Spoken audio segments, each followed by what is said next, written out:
Okay, so got a Mazda 2.2 skyactiv CX5. Just going to change the timing chain, try and be as quick as I can with this. So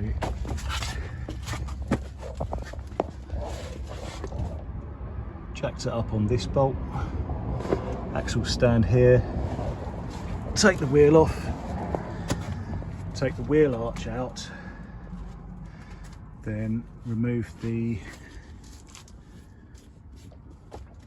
pulley by taking off the crankshaft pulley, by taking off the drive belt, wrap the drive belt around the aircon pump, around the pulley, and then feed it back into itself.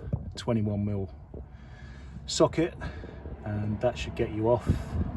If you can't remove it that way, you need to drop the sump pan off and then wedge a piece of wood between the block and the crankshaft, and that won't move when you're trying to undo it.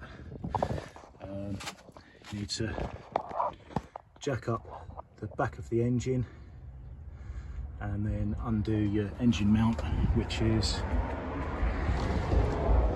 sorry, you've got to take the ECU out first, which is one bolt here, here, here, and one there as well. You can slide the ECU out of the way. And then your engine mounting is the 3 bolts here, and then 3 on the inner wing, 1 at the top here, 2 down the bottom there. You need to support your engine before you undo these 6 bolts, and then jack it up a little bit. And I've used a couple of pieces of 4x2 underneath the drive shaft and the wishbone to support the back of the engine, so that you can remove the engine mount and then crack on with undoing the timing chain cover, which I'll do in another video in a minute.